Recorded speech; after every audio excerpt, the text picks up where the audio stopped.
Bonjour et bienvenue sur KTO et KTO Radio dans notre rendez-vous hebdomadaire dédié à la doctrine sociale de l'Église. Nous poursuivons sur le thème de la communauté politique. Dans les émissions précédentes, nous avons déjà évoqué des sujets comme celui de l'objection de conscience ou bien encore celui de la peine de mort ou du droit de résister. Et aujourd'hui, nous nous posons cette question, l'Église préfère-t-elle la démocratie? Nous en parlons avec nos invités. Père Augustin Bourg, bonjour. Vous êtes responsable de la Maison Saint-Germain, du séminaire de Paris, enseignant à la faculté Notre-Dame et co-directeur du département de recherche politique et religion au Collège des Bernardins. Avec nous aussi Stéphane Bouillon, bonjour. Bonjour. Haut fonctionnaire, vous avez été plusieurs fois préfet, vous avez travaillé à Matignon, vous avez été directeur de cabinet de 2 ministres de l'Intérieur et puis vous avez été secrétaire général de la Défense et de la Sécurité nationale. Vous êtes aujourd'hui conseiller à la Cour des comptes. Père Augustin, je commence par une citation tirée de Evangelium Vitae de Jean-Paul II. La démocratie est un système et comme tel un instrument et non pas une fin. Son caractère moral n'est pas automatique mais dépend de la conformité à la loi morale à laquelle la démocratie doit être soumise. On peut dire que la réponse est oui mais. On peut dire ça. Alors ce qui est intéressant c'est d'abord de situer dans la doctrine sociale de l'Église, il y a toujours un double appel que je voudrais resituer. Il y a toujours un appel à la conversion personnelle et à la transformation des structures. Les deux vont ensemble. Oui, donc, d'abord, l'Église dit il n'y a pas de structure idéale et aucune structure ne garantit la justice. C'est la première chose pour relativiser, pour toujours mettre en regard conversion personnelle et transformation des structures. Maintenant, pour en revenir à la démocratie, oui, pourquoi l'Église apprécie la démocratie? Jean-Paul II le dit dans Centesimus Annus en 1991. Il le dit d'abord parce qu'elle implique la participation du peuple. Et si le pouvoir, si l'autorité est au service du bien commun, on sait tous que c'est difficile quand quelqu'un veut faire notre bien malgré nous. Voilà. Donc, je ne peux pas préjuger du bien d'une population sans l'écouter, voilà. Donc c'est pour ça. Ça, c'est la première chose. La deuxième chose, c'est que la démocratie permet des changements de pouvoir, des alternances pacifiques. Ça, c'est quand même précieux. Donc ça, c'est les points, on va dire, positifs de la démocratie. Mais Jean-Paul II dit qu'il faut faire attention parce que j'allais dire, la majorité ne suffit pas à déterminer le bien. Déterminer le bien, ça suppose de chercher ensemble ce qui est juste. Et évidemment, pour nous, on ne peut pas déterminer ce qui est juste parfaitement, ultimement, sans découvrir qui est Dieu et ce qu'il veut pour l'homme. Ouais, le bien ne dépend pas uniquement des opinions d'une majorité à un moment donné. D'ailleurs, Jean-Paul II dit « Une démocratie sans valeur va se transformer en totalitarisme déclaré ou sournois ». Stéphane Bouillon, qu'est-ce que ça vous inspire ces réflexions qui avaient traversé, vous avez travaillé auprès de plusieurs gouvernements aussi, vous avez vu cette alternance que la démocratie a permis? J'ai toujours en tête la remarque de Churchill qui disait la démocratie est le pire système à l'exception de tous les autres.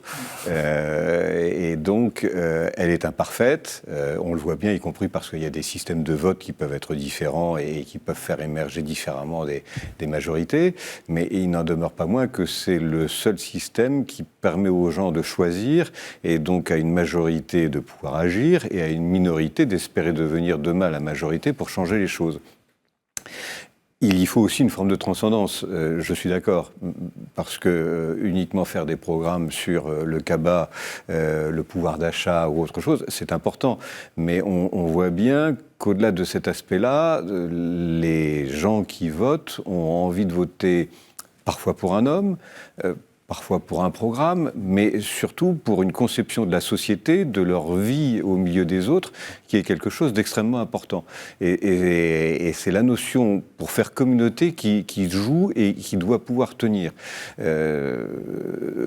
Quand on vote, on est fier d'aller au bureau de vote, de pouvoir exercer une liberté et en même temps de faire partie d'une communauté qui va décider de son sens. C'est ça qu'il nous faut vraiment protéger le plus possible, parce que le pire, ce sera encore que ça devienne un simulacre. Père Augustin, dans les textes de la doctrine sociale, cette question qu'on évoquait rapidement du relativisme est présentée comme une éventuelle limite ou un risque de la démocratie qui serait effectivement de basculer dans un système où la majorité décide de ce qui est le bien et que finalement tout se vaut et que tout dépend de ceux qui votent le plus. Voilà. En fait, comme je le disais, il n'y a pas de vie politique possible détachée de la morale et donc d'une conception du bien et d'une conception des relations humaines qui soient justes. Voilà. Donc c'est pour ça que la démocratie a besoin, comme tout système, eh bien de servir une conception juste des relations humaines. Et donc elle ne peut pas se passer d'un rapport à la vérité, pour le dire simplement.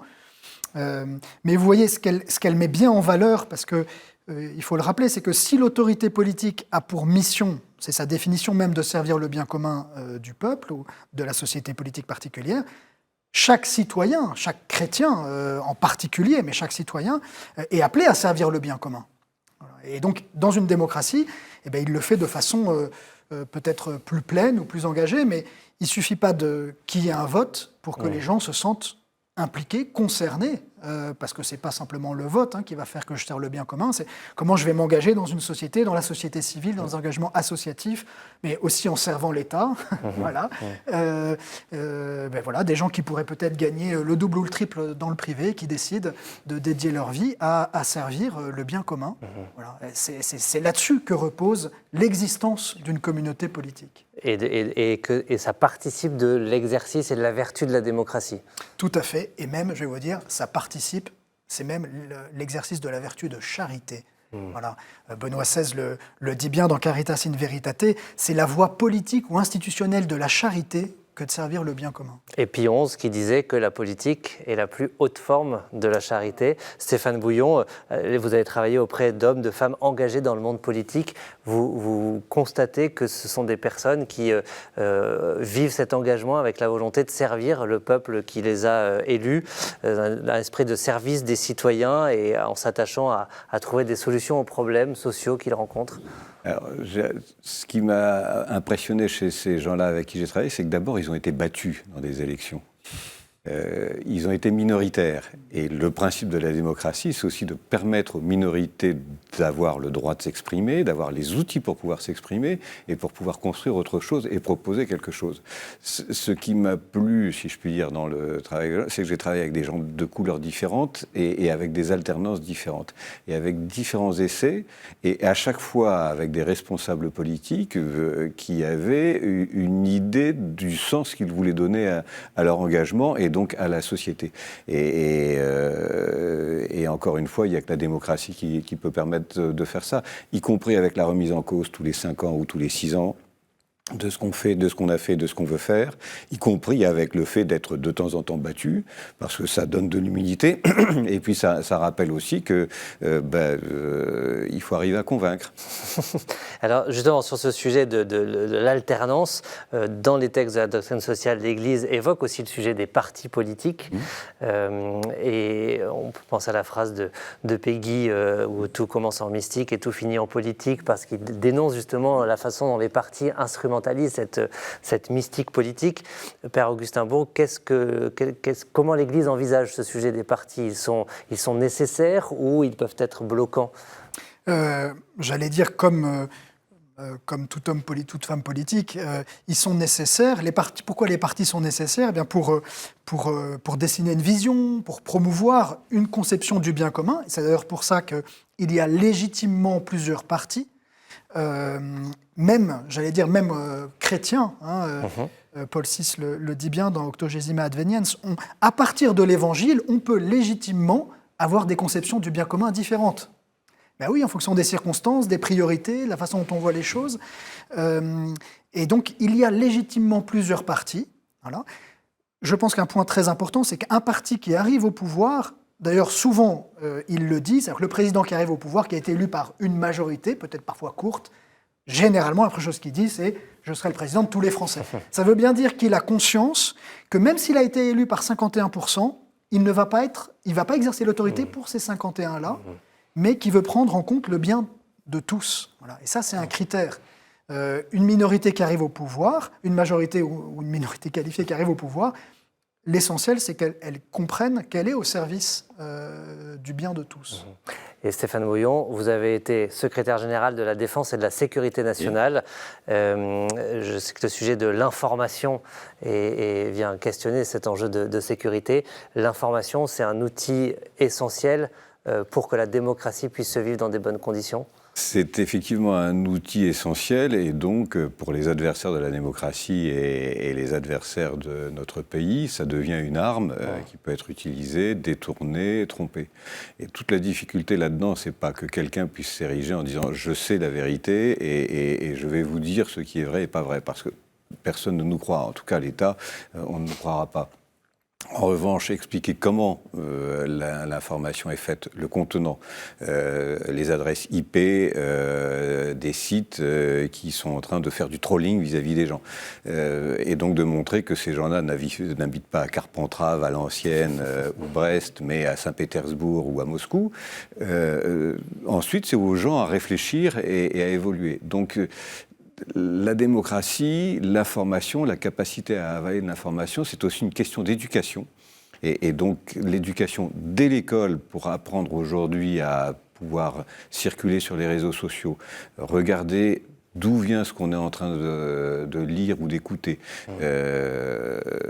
exercer son sens critique, c'est quelque chose qui est absolument majeur. Et c'est indispensable pour que la société fonctionne bien. Et aujourd'hui, personne n'a envie de bénéficier autour de l'information voilà. pour préserver la démocratie. Et je termine avec cette citation du Concile Vatican II. Les moyens de communication sociale doivent être utilisés et soutenir la communauté humaine dans les différents secteurs. Il y a tout un passage aussi dans le compendium de la doctrine sociale qui revient sur ce sujet très important de l'information aujourd'hui à l'heure de l'intelligence artificielle. On en voit les enjeux. Merci beaucoup, Père Augustin Bourg, Stéphane Bouillon, de nous avoir éclairé sur ce sujet, les conditions qui doivent être réunies pour que la démocratie puisse se vivre. On peut bien sûr se référer et lire dans le compendium de la doctrine sociale tout ce qui touche à ce sujet de la démocratie, tout un passage dans le chapitre 8 sur la communauté politique. On se retrouve aussi sur ktotv.com et ktoradio.com pour réécouter et partager cette émission. À bientôt.